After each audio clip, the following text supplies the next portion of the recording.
Nazdar, vítam ťa pri poradí treťom predstavovacom videu. Dnes tu máme niečo trošku iné.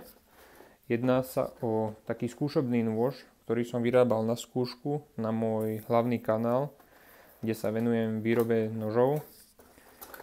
Tento nôž som nazval obrátený karambit z jedného dôvodu, že to v podstate konštrukcia noža karambit, len ostrie má ako klasický nôž, nie zahnuté. Povrch som zvolil takú starú novinku. Jedná sa o navrtávaný povrch, kedy sa s 5 mm vrtákom postupne navrtáva povrch a vytvára takú kráterovú štruktúru, ktorá je na dotyk veľmi zaujímavá a je to niečo nové.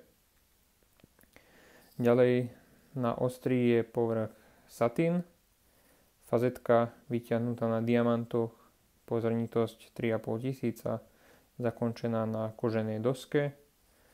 Tento konkrétne je zatiaľ vyrobený iba z ocele 14260, čo je pružinová oceľ, kalená parciálne, ale plánujem vyrobiť ešte 3 kúsky, jeden z ocele N690, druhý z D2 a tretí zo Sleipneru. D2 a Sleipner budú mať aj DLC povrchovú úpravu. V podstate bude to také matné DLCčko.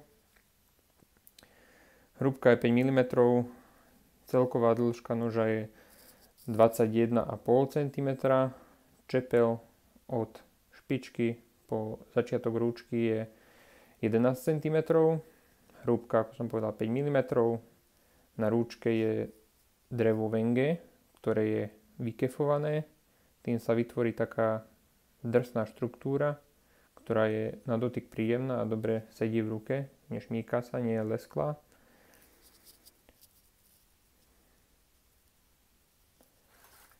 Kidexové púzdro je vyrobené z 2,5 mm kidexu s otočným závesom na opasok, ktorý je na skrutky, čiže vie sa odskrutkovať, dať si tam niečo iné, čo každý uzná za vhodné. Tento otočný záves skúšam prvýkrát, ale je veľmi zaujímavý, pretože viem si ho nastaviť na opasku tak, ako chcem, aby mi nôž visel. Prvýkrát som tomu neveril, ale následne som si to vyskúšal. Keď pootočím, tak vlastne mi nôž bude v tej polohe, zostane na opasku. Že keď takto si ho zavesím, tak ho mám naklonený a presne mi sedne do ruky. Keď ho chcem mať rovno, dám si to rovno a visí mi rovno.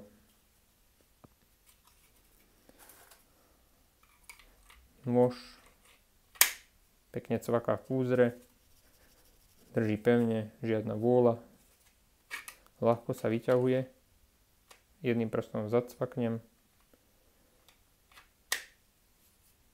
a drží. Tento nôž ešte zatiaľ nie je na predaj, je to taký prototyp, ale budem ho mať na výstave v Bratislave, takže ak by ste mali cestu a chceli by ste pozrieť, tak 6.12. budem na výstave v Kultúrnom dome Ružinov, kde budem mať aj tento nôž a veľa iných. Ďakujem za zhliadnutie, ďakujem za každý odber, komentár a napíš, čo si myslíš. Ďakujem.